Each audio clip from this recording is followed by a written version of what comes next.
Here are the top 3 heroes that need buffed right now. Number 3, Reinhardt. Change his charge damage to 250 and his fire strike damage to 100, and he'll be good to go. Okay, this guy 100% watches my stuff because he changed the mercy to the mercy idea, his mercy rate ranking in the past after I said it, and that is exactly what I've said. Ah, you think you're slick? Oh. Number 2, Brig. I know she just got a buff recently, but I think giving her an extra repair pack and reducing the cooldown will make her just right. Number 1, Cassidy. Every hit scan. Sorry, what was the Brig one?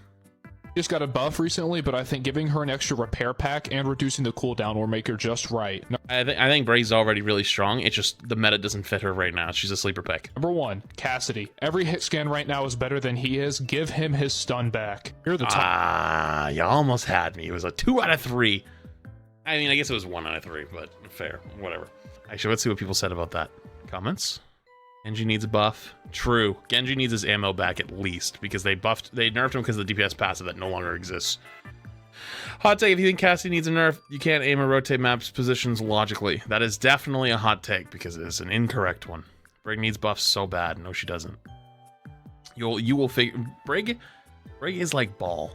Whenever Ball becomes meta, or Brig becomes meta, you will all understand why that character does not need buffs. And the only way that becomes meta is something else changes. Because if you buff those characters, oh man, we big trouble. Here's some useful Brigitte techs you didn't know, and if this video helps you out, then help me out. Shield Bash rollouts. Since Brig's Shield Bash gives her even more distance in Overwatch 2, it's even more effective for moving around with. Does that Junkertown one still work? Bash jump spots that she can use by sliding onto sloped objects or ending her bash on them. So learn a few and you can use them to escape or to contest enemies on high grounds. Mace swing techs. Brigitte's primary fire can hit multiple enemies standing around you if you quickly swing the mace during your animation. Swing. But on top of this, aiming directly at the enemy won't actually let you hit at max range. Instead, it hits farther to the side that it swings to. So if you aim to the side of your target as it swings, you'll be able to hit enemies at max range. Reinhardt and Brig behave the same. Since you can cancel bash with both whip shot and repair pack, you can use this tech to kill your momentum in case your bash is going to take you off the map. Otherwise, the shield bash animation delays your next swing. I didn't know that so you one. can use the whip shot cancel. Actually, this guy's actually got some good combo. So cancel your primary fire into shield bash into whip shot into another primary fire. Some good text. I actually didn't know that one. That was actually pretty good. Oh, it's against my guy. One shot's bad. One shot's been in the game since day one. Uh-oh. What are you even talking about? Oh no. Damn. God, oh no, he's been cooking for so long. I think he's gonna get burnt. Man, he got me there. I guess if one shots have never once been a problem. Oh, the comments said that. Oh my god, wait, he's about to cook him. Hang on, I'm in. Bad? Hang on, we gotta let, my bad, I should have let him cook. Day one. What the f are you even talking about? Damn, man, he got me there. I guess if one shots have never once been a problem, like if we go back and look through the balance patches, new characters, pretty much everything surrounding Overwatch for the last 6 years, I bet we can't find a single instance where one shots have been unhealthy for the game. Oh no. Back when there were 2 tanks. Oh no, he's actually cooking them. Right? Let's go in alphabetical order, starting with Ashe. Oh god. That Ashe's damage got nerfed here. Oh, he's got the receipts! Here. I wonder if a character in Overwatch 2 has a similar reason as to why their one-shot or stuff like that still happened despite them having such a low damage rate. Maybe it rhymes with Bursy. Doomfist also has a DPS that did a lot of one-shot stuff. Look at all the patches surrounding him because he was super unhealthy for the game or terrible all the time. That's more than most. Weird, even Hanzo was getting nerfed right out the gate.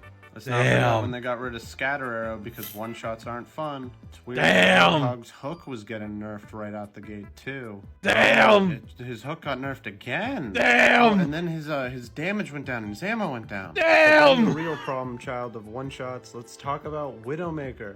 First patch was to make it harder to get picks unless you hit headshots.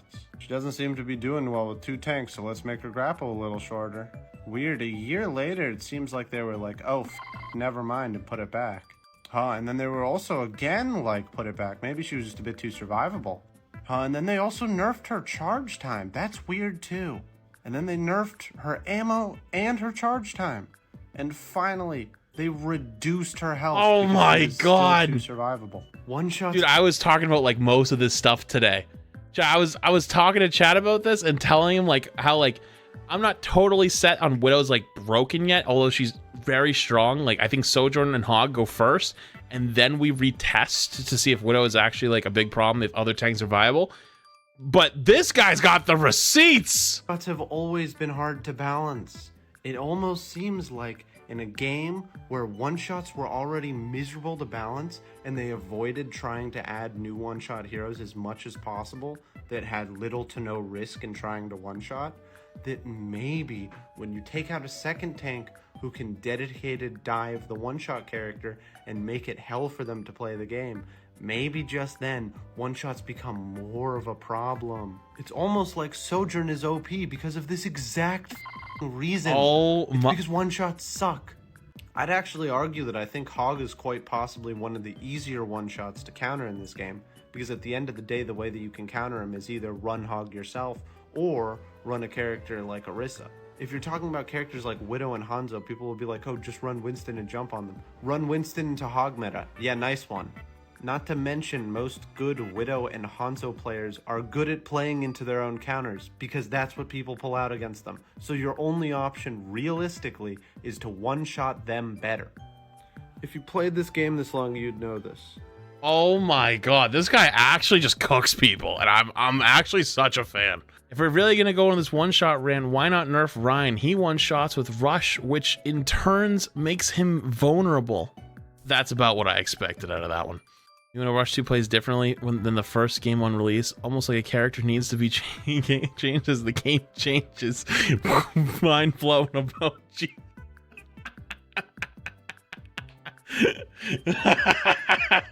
That's good. That's pretty good. Oh, man. Here's 3 quick counters for Zarya, and if you like the content, you already know. For one, we have Bastion. Turret form is really where Bastion shines, as he's able to melt through Zarya and her bubbles quite quickly. His main fire has no spread or recoil and is even better. It's actually good. This is true. Just make sure you're not using it and accidentally charging Zarya up instead. So, okay, here's a small thing just to add on top of it. You need to commit to killing the Zarya, because if you're like, oh, don't shoot the bubbles, you know, like lower rank players a lot of time are like when they come to my shooting, they're like, Flats, why are you shooting the bubbles? Well, I just watched her use the first one, and she doesn't have much charge. She pops a second one right in front of me.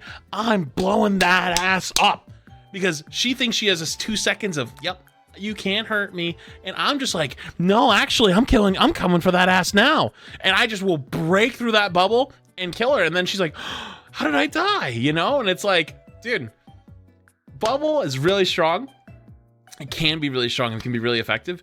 But on a character like Bastion, you just cut through the bubble and blow her ass up, and you will do amazing things.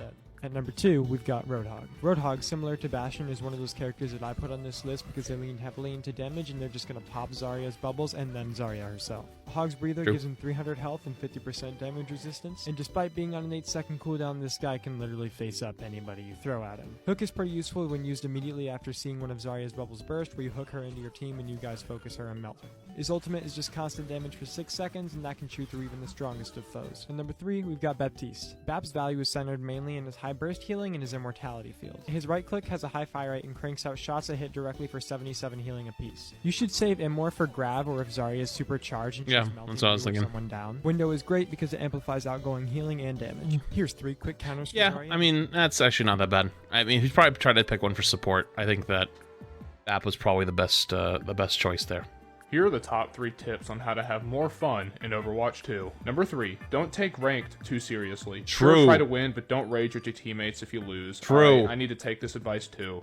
We're not going pro. It's just for fun. Calm down. It's hard. It's hard though. That's so much easier said than done. Even I sometimes get really upset with ranked if like it's really not a good day. But Number 2, play arcade. No one's perfect. Playing arcade gives a nice, refreshing look at Overwatch. also, let me preference by saying that even if you get mad at ranked, that doesn't give you the right to like screw with people and say a bunch of dog. Like if I get mad, I'm like a silent mad. Like I just like don't say anything to anyone of my teammates. I'll just like kind of rant to stream and then like that's it. And it's a lot more relaxing and just fun. Play this when you have nothing to do and with a couple of buddies, and I promise you your mood will be much better. Number 1, delete the game. Here are the top 3 tips on how to have more fun. Here are 3 quick counters for Orisa, and if you like the content, you already know. Before we begin, you need to know that counter picking is not a replacement for skill. Number 1, Echo. Yeah, I Overwatch 2. It kind of is actually a little bit. Not totally, but I would argue it's actually probably a little stronger. in Overwatch 2 than it was in Overwatch 1, but okay. Firstly, Echo's vertical speed and mobility make her a difficult target to hit. Echo's high damage coupled with her beam are quite capable of melting the horse. And Copy is going to see value as well, as you can pick from a tank, a support, or a DPS depending on what you need. At number 2, we've got Zarya. Her bubbles gain a lot of charge in a normal fight, so playing against an Orisa is guaranteed to charge that beam. The beam Not itself is guaranteed, quite a but- solid range and can actually go through Orisa's spinning javelin. Just be careful though, because Orisa can walk out of Zarya's graviton. Also, Zarya can use her grenades and her jumps to gain access to high grounds and vantage points that Orisa can't find. Lastly, we have Zenyatta. Now Zen's value is going to come from Yes, his this Discord will orb give and you. his ability to engage from afar. Yes. Discord orb is going to give enemies minus 30% resistance, which makes it way easier to kill that raid boss. And if all else fails, you have Transcendence to keep your team alive when Orisa's playing Dead by Daylight in your backline. Just keep in mind, no trans is not going to save your teammates from high burst damage, especially if they're squishy. If you let Orisa charge past a certain point, it's too late. Here are 3. Did anyone else ever say that, or was I the first person to start saying the Dead by Daylight thing? I don't know, but I always laugh because like if I say something like that and then I see it later on, I'm like, did anyone else start that, or was that me? It's not an ego thing. I'm just curious because sometimes it's funny. But the only one I would change is Echo. Actually, so instead of playing Echo, which Echo's fine actually, it's not bad. Widow and Sojourn, because they have no shielding. Widow actually can really just destroy Orisa when she has no cooldowns, and you don't have to play up close. So basically, the way you beat Orisa is just waiting out her cooldowns. So when she's using her Fortify, using her Spin, and she's like early in the fight, look for other targets, right? Then late in the fight, when Orisa runs out of abilities, 2-tap her. She's just dead, which is nice. Sojourn as well, because even if the Fortify, you're not looking to kill the Orisa, you're looking to just build up ult. You know what I mean? Like, not ult, sorry, build up Railgun. You build up Railgun, and then you look for 1-taps with it. So, because it builds up slower off of shield, but off of Orisa, it's still the same speed. Fortify technically is slower because it's based off of damage, and Fortify gives less damage. So, when you're shooting an Orisa and she pops Fortify, your Railgun will build slower because you're doing less damage. However, though, with a Mercy Pocket, you kind of, what's the word? Make up for it, I guess. So.